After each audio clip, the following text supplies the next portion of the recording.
Em um dia de abril de 1500, uma frota liderada pelo navegador português Pedro Álvares Cabral avistou um litoral desconhecido.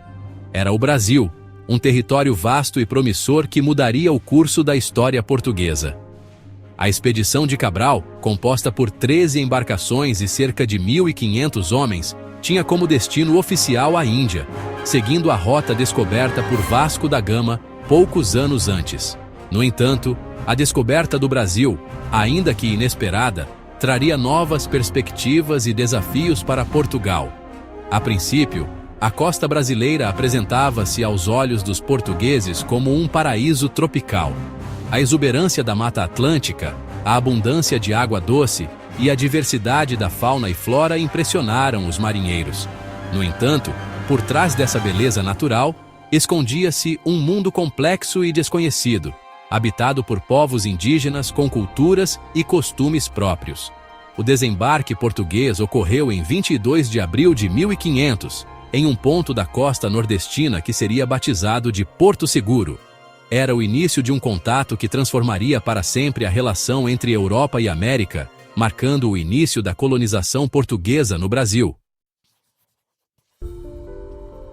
A pergunta que ecoa através dos séculos é: a chegada de Cabral ao Brasil foi um mero acaso ou um plano meticulosamente arquitetado pela coroa portuguesa?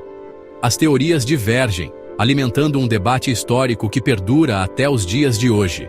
Alguns historiadores defendem a tese do acaso, argumentando que os portugueses buscavam uma rota alternativa para a Índia, contornando o continente africano e aproveitando os ventos favoráveis do Atlântico Sul. A descoberta do Brasil, segundo essa corrente, teria sido um desvio acidental, impulsionado por tempestades e correntes marítimas imprevisíveis. Por outro lado, a hipótese de um plano deliberado também encontra respaldo em documentos e evidências históricas.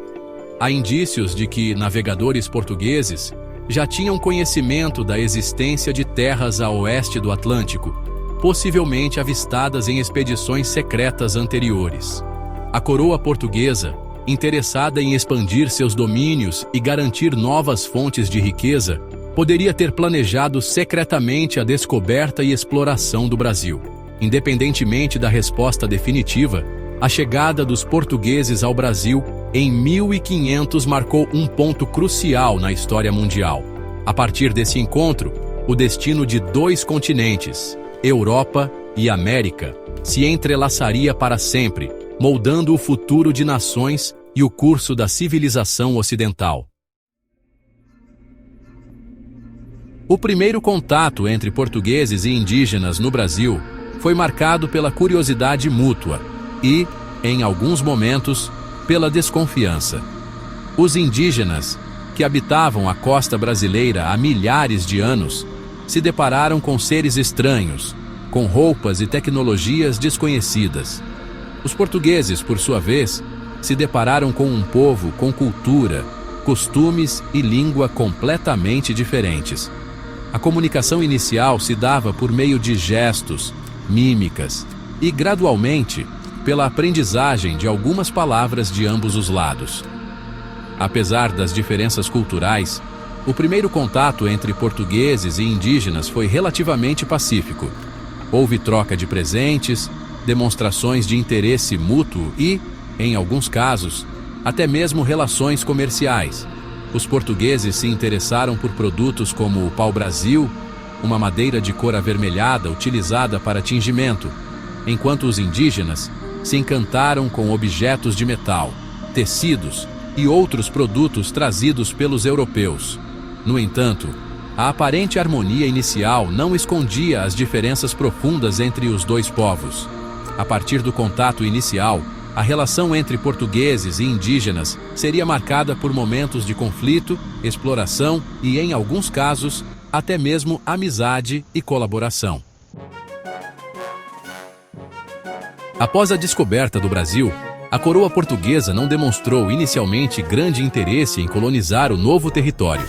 As atenções portuguesas estavam voltadas para o lucrativo comércio com as Índias Orientais, e o Brasil era visto como uma terra distante e de potencial econômico ainda incerto.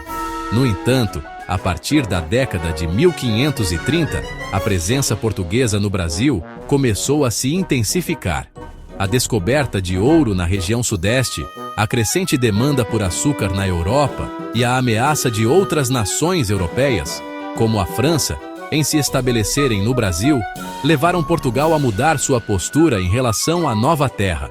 Em 1532, foi fundada a primeira vila portuguesa no Brasil, São Vicente, no litoral paulista.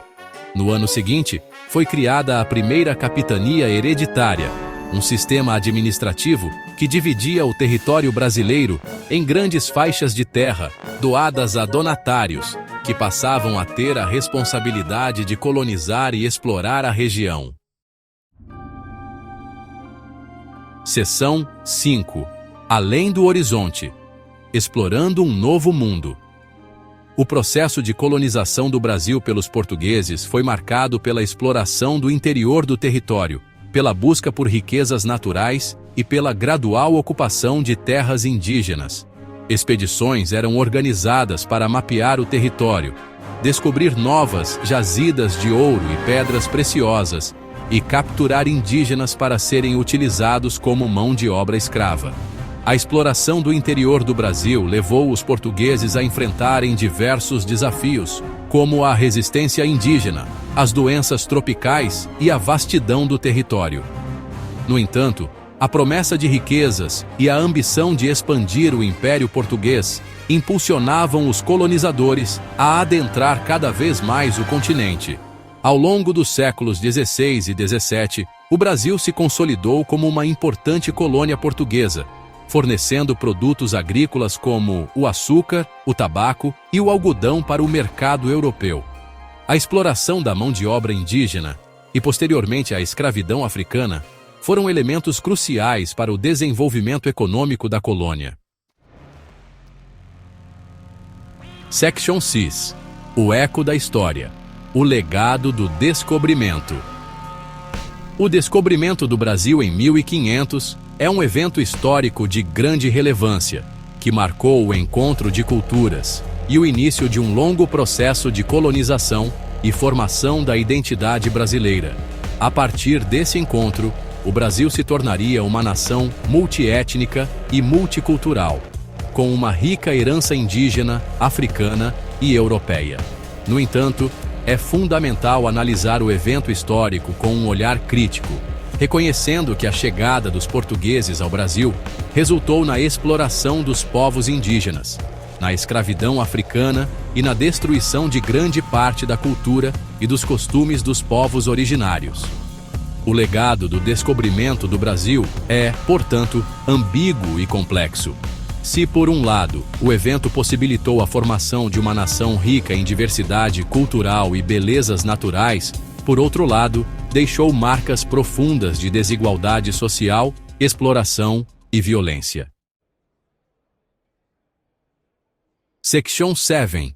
Perspectivas cruzadas. Revisitando o passado.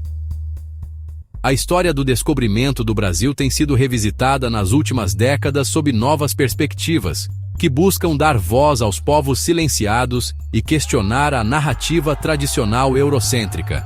Historiadores, antropólogos e representantes de movimentos sociais têm se dedicado a reconstruir a história a partir do ponto de vista dos indígenas, reconhecendo sua cultura, seus conhecimentos e sua resistência à colonização. Essa nova perspectiva histórica reconhece que o Brasil não estava vazio antes da chegada dos europeus, mas sim habitado por povos com culturas milenares e complexas formas de organização social, política e religiosa. A ocupação portuguesa do território brasileiro resultou em um processo de violência, aculturação e extermínio de povos indígenas, que precisa ser reconhecido e reparado. Section 8. O Brasil em transformação, impacto e consequências. O descobrimento do Brasil teve um impacto profundo na história do país, moldando sua cultura, sua sociedade e sua economia. A colonização portuguesa deixou um legado de desigualdade social, exploração e violência, mas também contribuiu para a formação de uma identidade nacional rica em diversidade e miscigenação. A partir do século XVI, o Brasil se tornou um importante centro produtor de açúcar, ouro e outros produtos agrícolas, enriquecendo a coroa portuguesa e atraindo imigrantes de diversas partes do mundo. A escravidão africana, implementada em larga escala a partir do século XVII, marcou profundamente a história brasileira, deixando cicatrizes sociais e raciais que perduram até os dias de hoje. O processo de independência do Brasil, em 1822, não significou o fim das desigualdades sociais e da exploração, mas abriu caminho para a construção de uma nova nação, ainda que marcada pelos desafios de superar o passado colonial e construir uma sociedade mais justa e igualitária. Section Nini. Olhando para o futuro. Uma nação moldada pelo encontro. O Brasil de hoje é fruto de um longo processo histórico, que teve início com o encontro entre portugueses e indígenas em 1500. A formação da sociedade brasileira é marcada pela miscigenação, pela diversidade cultural e pela luta por justiça social. Ao olharmos para o futuro, é fundamental reconhecer a importância de se construir um Brasil mais justo e igualitário, que valorize sua história, sua cultura e sua gente. É preciso superar as desigualdades sociais, combater o racismo e promover a inclusão de todos os brasileiros, independentemente de sua origem étnica, social ou cultural. O Brasil do futuro precisa ser um país onde a riqueza seja distribuída de forma mais justa, onde todos tenham acesso à educação, saúde e oportunidades de desenvolvimento pessoal e profissional. Um país que valorize sua história, sua cultura e sua gente, e que seja capaz de construir um futuro mais próspero e sustentável para todos. No século XVI, Portugal tinha um problema. O Brasil, essa terra vasta e desconhecida, precisava ser colonizado. Mas como fazer isso com recursos limitados e um oceano Atlântico a separar a metrópole da sua possessão distante? A solução encontrada pela coroa portuguesa foi um sistema inovador para a época: as capitanias hereditárias. Imagine o Brasil, um território ainda por desbravar, dividido em grandes fatias de terra. Essas fatias, entregues a nobres portugueses, eram as capitanias hereditárias. O sistema de capitanias não era uma ideia nova. Já havia sido utilizado com sucesso em ilhas portuguesas como Madeira e Açores. A ideia era simples: dividir para conquistar. Cada capitania seria um pequeno reino, governado por um donatário.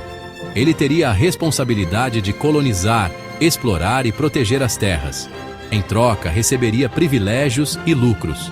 Era um negócio arriscado, mas com potencial para grandes recompensas.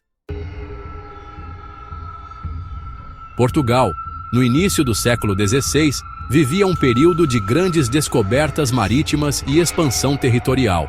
As Índias Orientais, com suas especiarias e riquezas, eram o foco principal da coroa portuguesa. O Brasil, descoberto em 1500, era visto inicialmente como uma terra de passagem, um obstáculo no caminho para as Índias. No entanto, a crescente presença de outras nações europeias na costa brasileira acendeu um sinal de alerta em Portugal. Franceses, principalmente, viam no Brasil uma fonte de madeira de lei, utilizada na construção naval. Os portugueses precisavam agir rápido para garantir a posse da terra descoberta por Cabral. A solução encontrada foi a criação das capitanias hereditárias. Era uma forma de transferir os custos e os riscos da colonização para particulares. Era, também, uma maneira de garantir a ocupação e a defesa do território brasileiro. A divisão do Brasil em capitanias hereditárias seguiu um modelo já testado por Portugal em outras colônias. O arquipélago da Madeira, por exemplo, foi dividido em capitanias no século XV. O mesmo sistema foi aplicado nos Açores, com relativo sucesso. A ideia era simples: O rei doava terras a nobres de sua confiança, os donatários. Em troca da doação, os donatários assumiam a responsabilidade de povoar, defender e desenvolver economicamente as capitanias. O sistema era baseado em uma relação de vassalagem, em que o donatário jurava lealdade ao rei e se comprometia a pagar impostos e enviar uma parte dos lucros para a coroa. As capitanias hereditárias representavam uma forma de colonização descentralizada, em que o ônus da exploração e desenvolvimento ficava a cargo de particulares e não do Estado. Em 1534, a coroa portuguesa, sob o reinado de Dom João III, decidiu implementar o sistema de capitanias hereditárias no Brasil. A costa brasileira foi dividida em 15 faixas de terra, que se estendiam desde o litoral até o meridiano de Tordesilhas, a oeste. Cada faixa de terra correspondia a uma capitania, doada a um nobre português, o donatário. 12 donatários, a maioria membros da pequena nobreza portuguesa, aceitaram o desafio de colonizar o Brasil. Entre eles estavam Duarte Coelho, que recebeu a capitania de Pernambuco, e Martim Afonso de Souza, a quem coube a capitania de São Vicente. Cada donatário recebeu 2 documentos: a Carta de Doação, que definia os limites da capitania, e a Carta Foral, que estabelecia direitos e deveres. Seção 5. Um reino dividido, um desafio gigantesco. A vida nas capitanias hereditárias era repleta de desafios. Os donatários se depararam com uma série de dificuldades, desde a mata densa e hostil até a resistência dos povos indígenas. A distância da metrópole, a falta de recursos e a constante ameaça de piratas e corsários tornavam a tarefa de colonizar o Brasil uma verdadeira epopeia. As capitanias variavam em tamanho e recursos. Algumas, como Pernambuco e São Vicente, prosperaram graças à produção de açúcar e ao comércio. Outras, no entanto, enfrentaram dificuldades para se estabelecer e sucumbiram à falta de recursos, aos conflitos com os indígenas e à má administração. Seção 6. A vida difícil nos domínios imponentes. A vida cotidiana nas capitanias era marcada pela luta pela sobrevivência. Os colonos, em sua maioria degredados e aventureiros, enfrentavam a dureza do trabalho na lavoura, a ameaça de doenças tropicais e a constante insegurança. A comunicação com Portugal era difícil e demorada, tornando as capitanias lugares isolados e dependentes de seus próprios recursos. Os donatários, por sua vez, enfrentavam a difícil tarefa de administrar seus domínios, lidar com os colonos, defender as capitanias de invasores e, ao mesmo tempo, gerar lucros para si e para a coroa. A distância da metrópole e a falta de apoio do governo português contribuíam para o isolamento e as dificuldades enfrentadas nas capitanias hereditárias. Seção 7. Os tamoios e a resistência indígena. Um dos maiores desafios enfrentados pelos colonos portugueses foi a resistência dos povos indígenas. Os índios que habitavam o litoral brasileiro não aceitaram passivamente a invasão de suas terras e a imposição da cultura europeia. As guerras e os conflitos entre colonos e indígenas foram constantes durante todo o período colonial. Entre os grupos indígenas que mais ofereceram resistência aos portugueses estavam os Tupinambás, no norte, e os Tamoios, no sul. Os Tamoios, em aliança com os franceses, protagonizaram diversos conflitos contra os portugueses na região do Rio de Janeiro e São Paulo, dificultando a ocupação e o desenvolvimento dessas áreas. Seção 8. Poucos sucessos em meio a decepções. Das 15 capitanias hereditárias criadas, apenas 2 prosperaram: Pernambuco e São Vicente. Pernambuco, sob o comando de Duarte Coelho, se tornou um centro produtor de açúcar, atraindo investimentos e mão de obra. São Vicente, governada por Martim Afonso de Souza, se destacou pela produção de alimentos e pela exploração do interior. As demais capitanias enfrentaram uma série de problemas que levaram ao seu fracasso. A falta de recursos financeiros, a má administração, os conflitos com os indígenas, a distância da metrópole e a falta de apoio da coroa contribuíram para o declínio do sistema de capitanias. Seção 9. O legado das capitanias. Centralização e mudança. Em meados do século XVI, o sistema de capitanias hereditárias já dava sinais claros de fracasso. A coroa portuguesa, diante dos resultados insatisfatórios, decidiu centralizar o poder e criar o governo geral, em 1549. A capital foi estabelecida em Salvador, Bahia, e o primeiro governador-geral, Tomé de Souza, recebeu a missão de unificar a administração colonial e fortalecer a defesa do território. Embora o sistema de capitanias não tenha alcançado o sucesso esperado, ele deixou um legado importante. As capitanias serviram como base para a ocupação territorial do Brasil, definiram os primeiros núcleos de povoamento e lançaram as bases da economia colonial.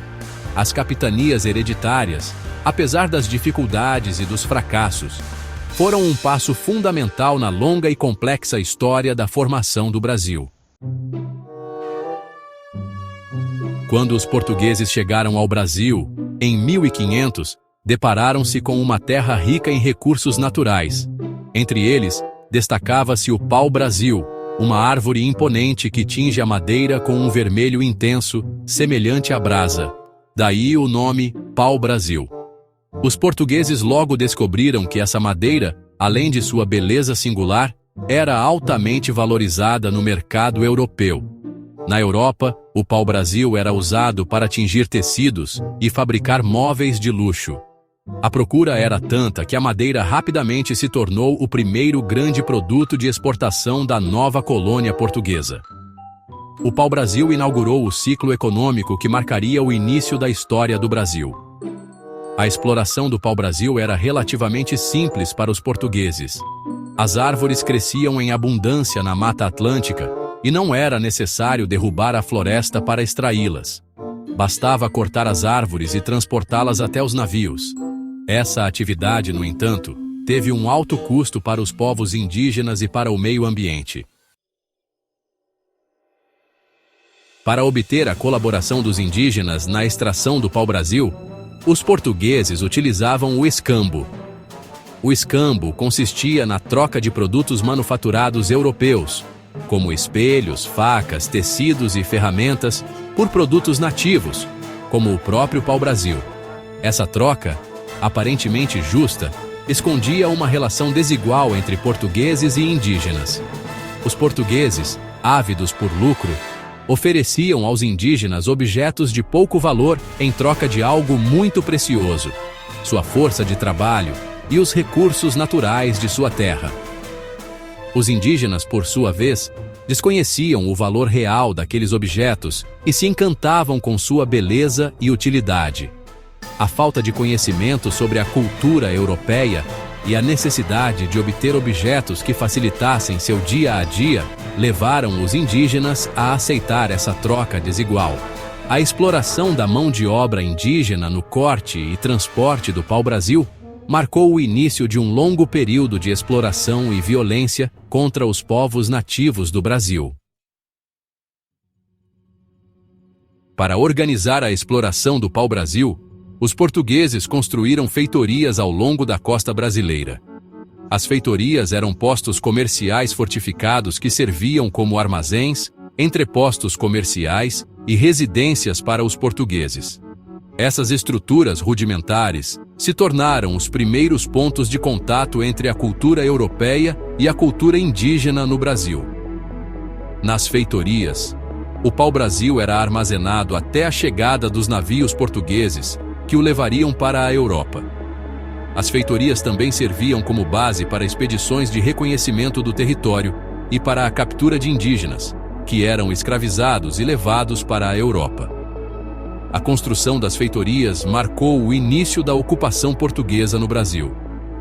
A partir desses pontos estratégicos, Os portugueses iniciaram um processo de exploração dos recursos naturais e de dominação dos povos indígenas que moldaria a história do Brasil.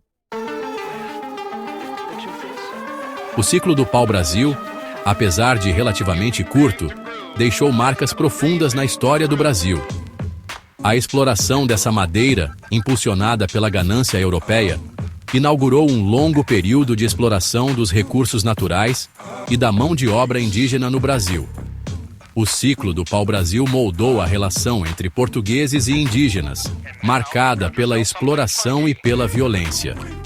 As consequências dessa exploração desenfreada se fazem sentir até hoje, na exploração ambiental e na desigualdade social que marcam a sociedade brasileira. Apesar do impacto negativo, o pau-brasil também deixou um legado cultural. A exploração da madeira deu nome ao país e inspirou artistas e escritores ao longo dos séculos. O pau-brasil, símbolo da riqueza e da exploração, continua a nos lembrar da importância de proteger nossos recursos naturais e de construir uma sociedade mais justa e igualitária. A vasta e fértil terra do Brasil, com suas exuberantes florestas tropicais, rios brilhantes e recursos abundantes, sempre foi um prêmio tentador para nações ambiciosas. Desde o momento em que os exploradores portugueses pisaram em suas praias em 1500, outras potências europeias lançaram olhares invejosos sobre este tesouro do Novo Mundo. Entre esses rivais, França e Holanda emergiram como os desafiantes mais determinados ao domínio português.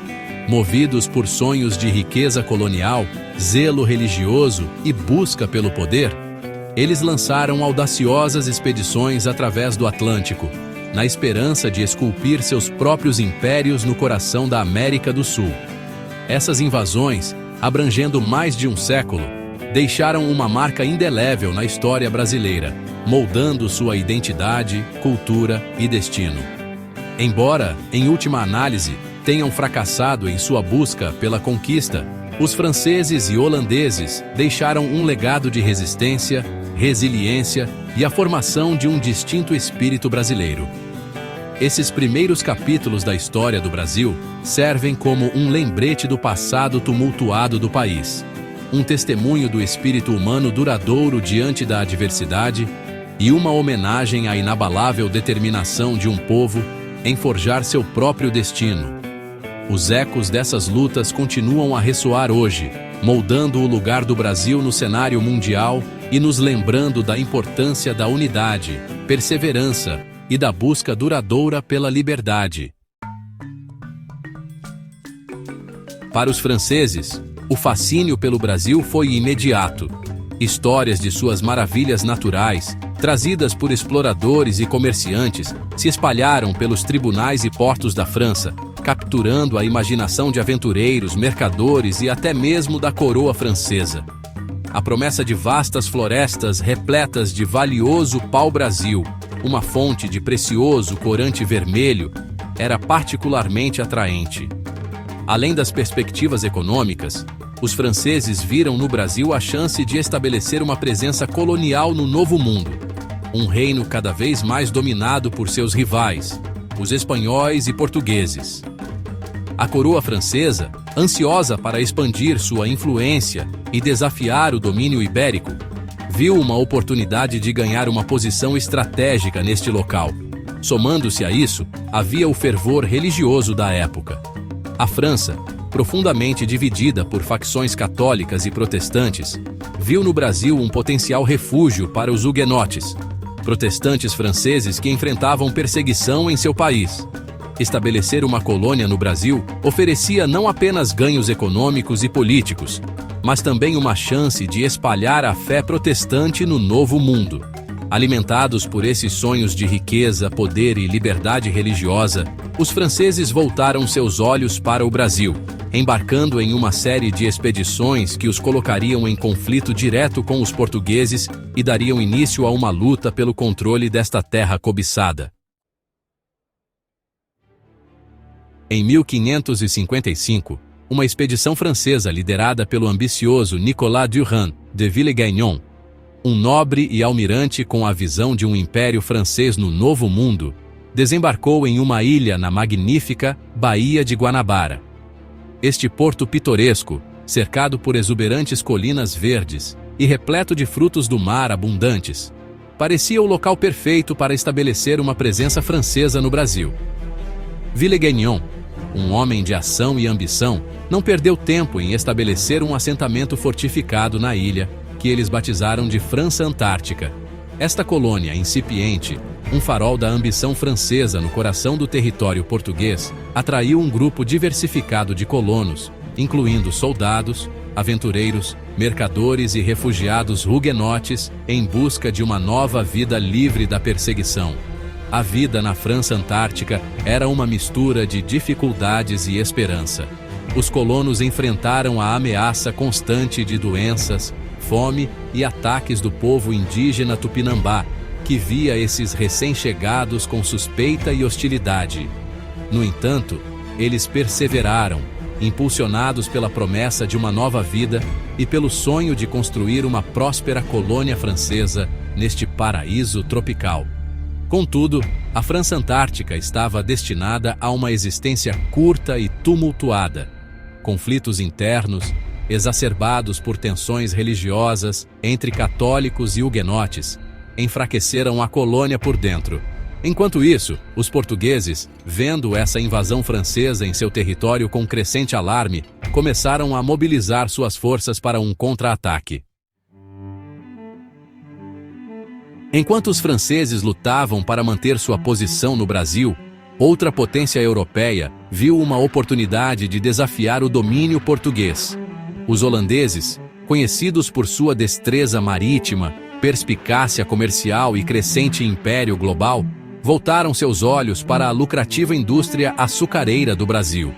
Durante o século XVI, o açúcar era o ouro branco do Novo Mundo, e o Brasil, com suas vastas plantações e clima ideal para o cultivo da cana-de-açúcar, era o principal produtor mundial.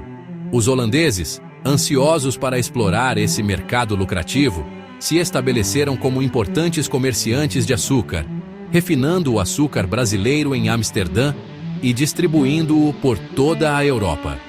No entanto, os holandeses ficaram cada vez mais frustrados com sua dependência do Brasil controlado por Portugal para seu fornecimento de açúcar. Eles se ressentiam dos altos preços que tinham que pagar pelo açúcar brasileiro e viram uma oportunidade de assumir o controle do processo de produção, eliminando o intermediário português e colhendo todos os benefícios desse comércio lucrativo.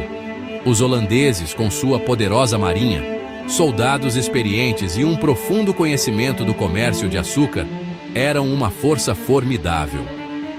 Eles viram uma oportunidade de estabelecer uma presença permanente no Brasil, controlando a produção e distribuição de açúcar e desafiando o domínio português na região. A descoberta do Brasil em 1500 trouxe consigo a promessa de riquezas, mas não foram o ouro ou as pedras preciosas que primeiro cativaram os portugueses. Foi uma planta humilde, a cana-de-açúcar. Essa doce mercadoria transformaria o Brasil de um território inexplorado em uma potência colonial, moldando sua economia, sociedade e destino por séculos. A partir do início do século XVI, plantações de cana-de-açúcar, conhecidas como engenhos, começaram a pontilhar o litoral brasileiro. O solo fértil e o clima tropical provaram ser ideais para o cultivo dessa valiosa cultura. Conforme a demanda por açúcar disparava na Europa, o Brasil se viu no centro de um comércio lucrativo, abastecendo um mercado crescente, ávido por doçura. O boom do açúcar não ficou sem consequências. Essa nova indústria exigia uma grande força de trabalho, levando à trágica exploração de africanos escravizados. A riqueza gerada pelo açúcar também alimentou disparidades sociais e econômicas, deixando um impacto duradouro no tecido da sociedade brasileira. Os engenhos eram mais do que simples fazendas. Eram complexos agroindustriais que dominavam a paisagem do Brasil colonial.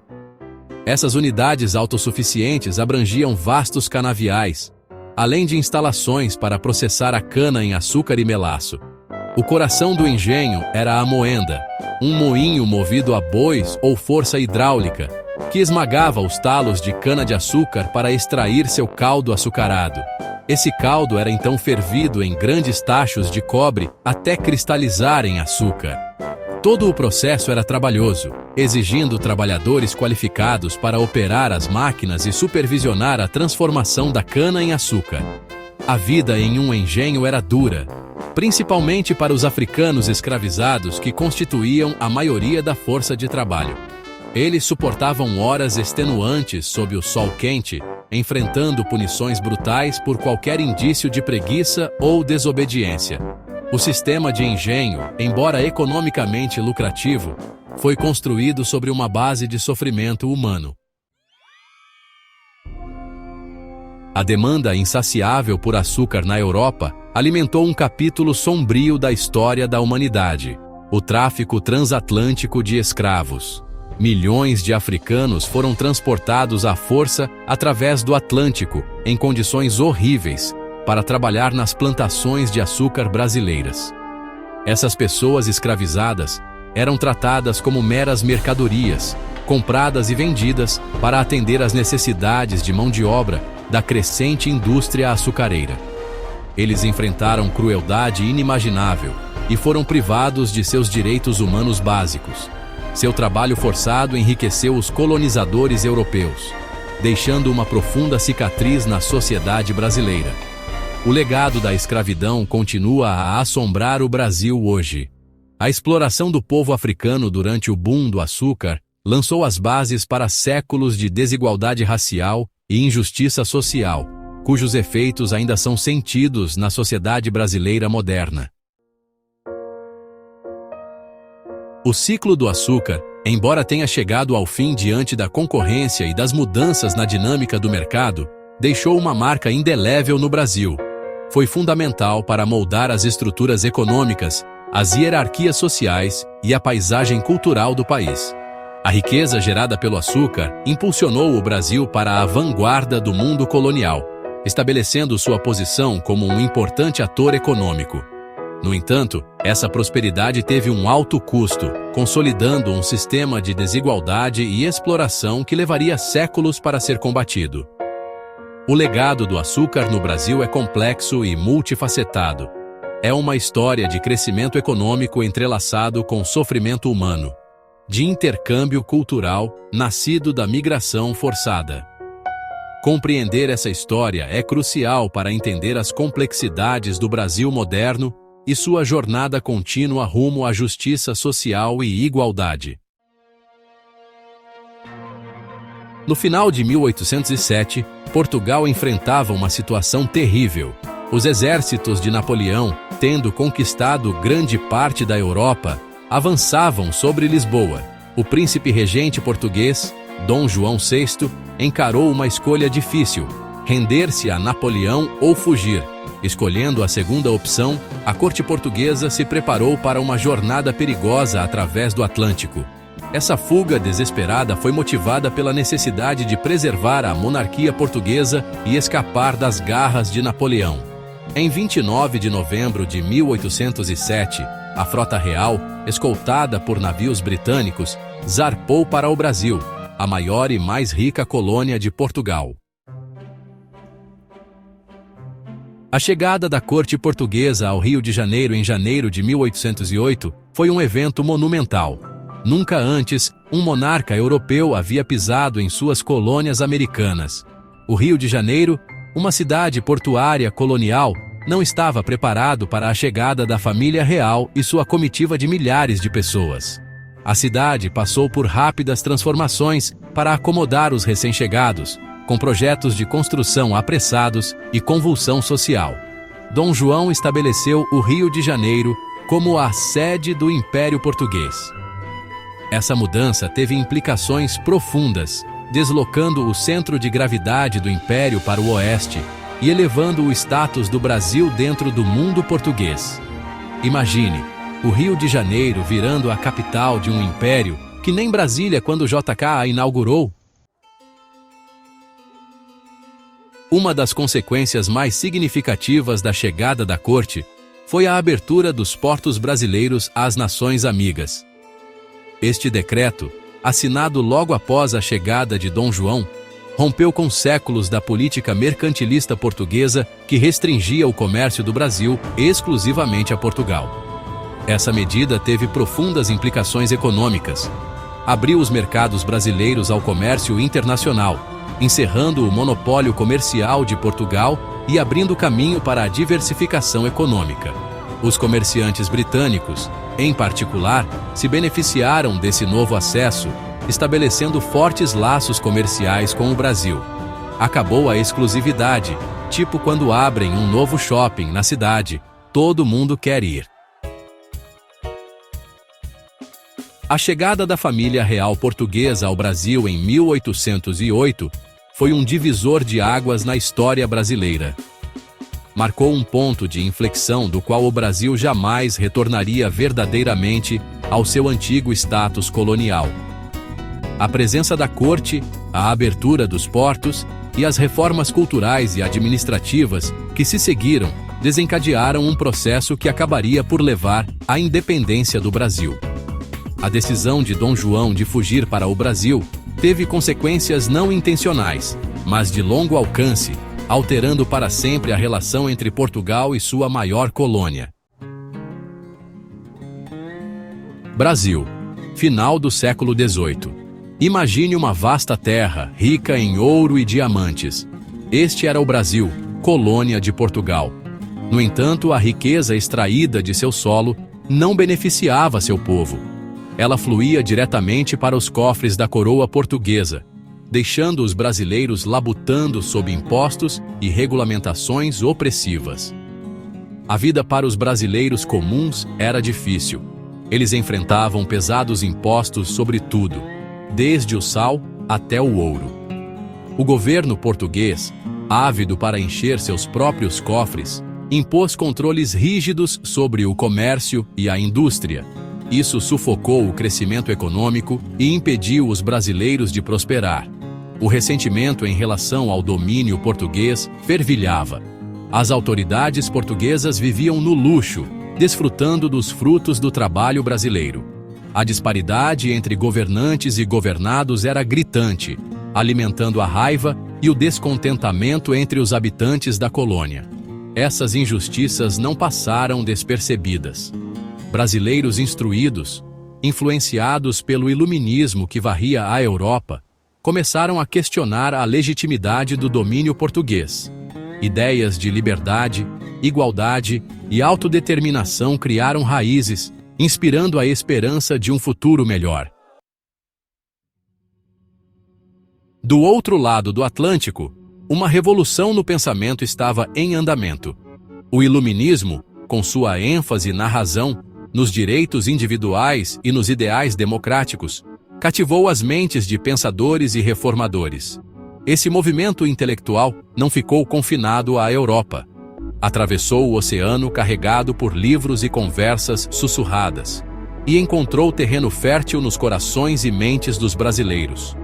Pensadores iluministas como John Locke e Jean-Jacques Rousseau forneceram um novo vocabulário para a compreensão das injustiças do domínio colonial. Conceitos como direitos naturais, soberania popular e o direito de se rebelar contra a tirania ressoaram profundamente com aqueles que se irritavam sob a opressão portuguesa. Sociedades secretas surgiram, espaços onde indivíduos iluminados podiam se reunir e discutir ideias proibidas. Nessas reuniões clandestinas, alimentadas pela paixão e por textos contrabandeados, as sementes da rebelião foram semeadas. Eles sonhavam com um Brasil livre do controle português, uma nação governada por seu próprio povo. O desejo de mudança não se limitava aos intelectuais e às elites.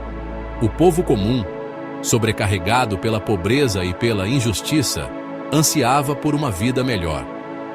Eles viram nos ideais do iluminismo a promessa de uma sociedade mais justa e equitativa.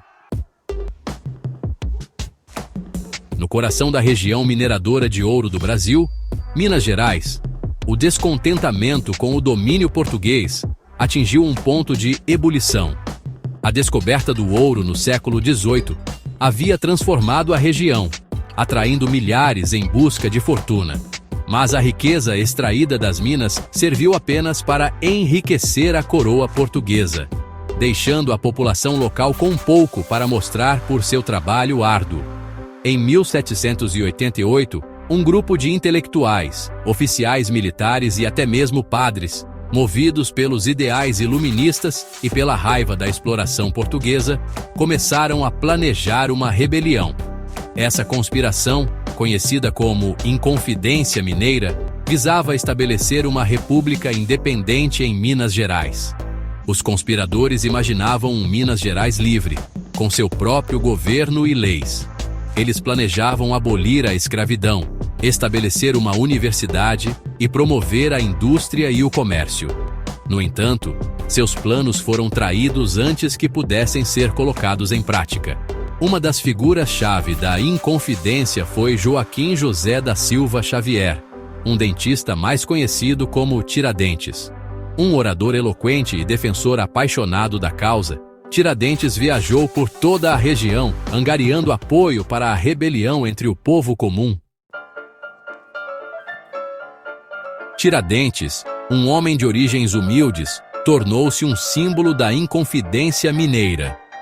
Seu nome, que significa arrancador de dentes, refletia sua profissão como dentista e curandeiro itinerante. Mas Tiradentes era mais do que apenas um dentista. Ele era um homem de ideias, profundamente afetado pela desigualdade e injustiça que testemunhava ao seu redor.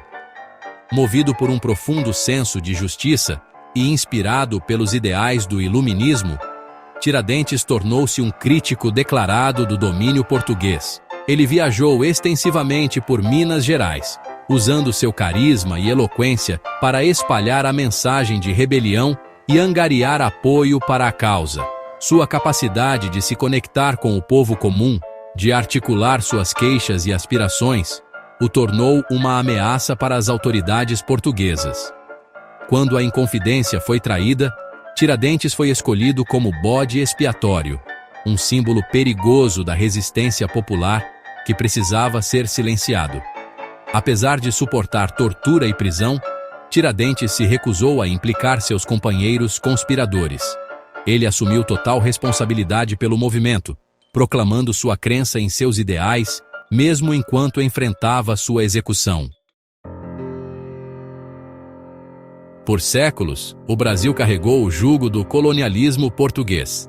Vasto e rico em recursos, alimentou os cofres do Império Português. Açúcar, ouro, depois café. A riqueza do Brasil fluía para a Europa. O tecido social era uma tapeçaria de desigualdade. No topo, administradores nascidos em Portugal detinham o poder. Abaixo deles, uma elite crioula, nascida no Brasil, mas de ascendência portuguesa, se irritava sob seu domínio. As populações indígenas, dizimadas por doenças e exploração, foram empurradas para as margens. Africanos escravizados, a espinha dorsal da economia, suportaram crueldade inimaginável. No entanto, sussurros de mudança estavam no ar. Ideias iluministas da Europa, particularmente a Revolução Francesa, ressoaram com aqueles que sonhavam com um Brasil diferente. Na Europa, as ambições de Napoleão Bonaparte abalaram a velha ordem. Portugal, recusando-se a aderir ao seu bloqueio contra a Inglaterra, enfrentou sua fúria. Em 1807, com o avanço das tropas francesas, uma decisão crucial foi tomada.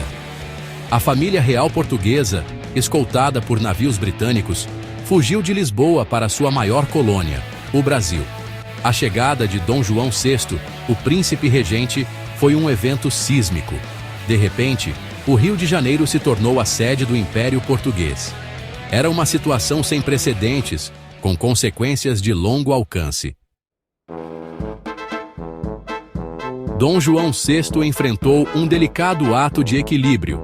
Ele precisava manter a autoridade colonial de Portugal, enquanto apaziguava seus súditos brasileiros que desejavam maior autonomia. Ele implementou reformas, abrindo os portos brasileiros ao comércio internacional e estabelecendo instituições como o Banco do Brasil. Essas medidas, embora benéficas, alimentaram um crescente sentimento de identidade brasileira. Enquanto isso, a derrota de Napoleão em 1815 trouxe pressão para Dom João VI retornar a Portugal. As cortes portuguesas, ansiosas para restaurar a velha ordem, viam o status elevado do Brasil como uma anomalia.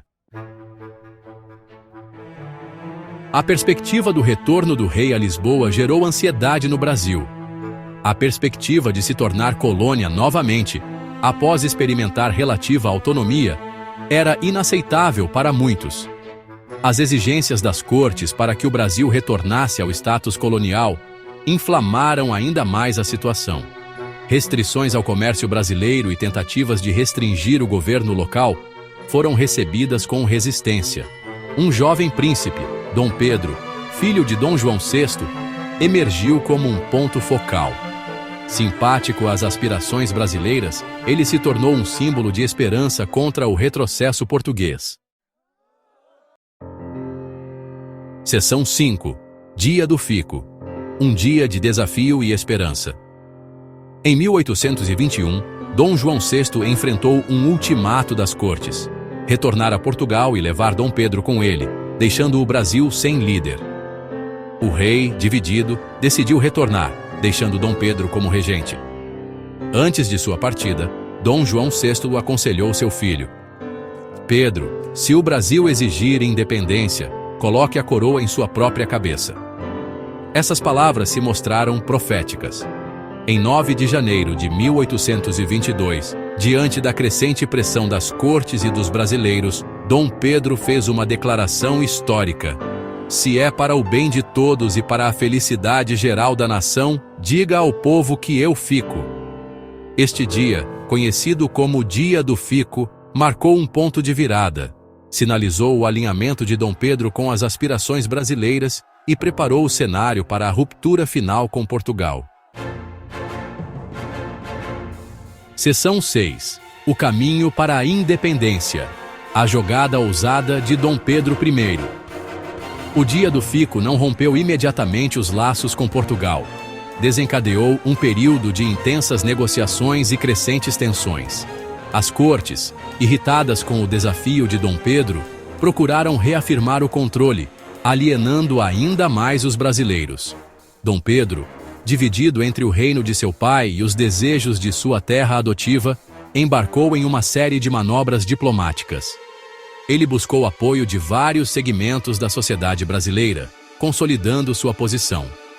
Reconhecendo a inevitabilidade de uma ruptura, ele começou a reunir um exército e uma marinha, preparando-se para a eventualidade de um conflito armado com Portugal. O caminho para a independência, embora repleto de desafios, estava agora se tornando mais claro. Seção 7. Independência ou morte. Um grito de liberdade às margens do Ipiranga. Em agosto de 1822, enquanto em viagem a São Paulo para reprimir distúrbios e garantir apoio, Dom Pedro recebeu notícias do Rio de Janeiro. As cortes haviam anulado todos os seus decretos e exigido seu retorno a Portugal. Em 7 de setembro de 1822, às margens do rio Ipiranga, Dom Pedro recebeu a notícia. Ele arrancou as insígnias portuguesas de seu uniforme e, desembainhando sua espada, declarou: independência ou morte. Esse grito histórico, ecoando por todo o país, tornou-se o momento decisivo da história brasileira. Marcou a declaração formal de independência de Portugal, um momento celebrado desde então como feriado nacional. Seção 8. O rescaldo. Impacto imediato da independência do Brasil. A declaração no Ipiranga não trouxe magicamente paz ou prosperidade. O Brasil agora enfrentava a árdua tarefa de forjar uma nova nação, assegurar suas fronteiras e estabelecer um governo funcional. Uma guerra pela independência se seguiu, durando até 1824. As forças brasileiras, com a ajuda de alguns mercenários estrangeiros, gradualmente expulsaram as tropas portuguesas, assegurando o controle do vasto território. Dom Pedro I foi coroado imperador do Brasil em dezembro de 1822, marcando a transição de colônia para uma monarquia independente. Embora a independência fosse motivo de comemoração, a nova nação enfrentava imensos desafios. Seção 9. Legado de liberdade, moldando o destino de uma nação. O legado da independência do Brasil é complexo e multifacetado. Marcou o fim do domínio colonial, mas as estruturas de poder, particularmente a escravidão, persistiram por décadas. A transição para uma monarquia, embora garantisse estabilidade, também levou a conflitos internos e lutas políticas. As diferenças regionais e a luta pelo poder entre o imperador e várias facções moldaram os primeiros anos do Brasil independente. No entanto, o grito do Ipiranga ressoou muito além das fronteiras do Brasil. Inspirou outros movimentos de independência na América Latina, contribuindo para a queda do colonialismo espanhol na região. O Brasil, por meio de sua jornada tumultuada, emergiu como uma grande potência nas Américas, para sempre marcado por sua luta dramática pela liberdade.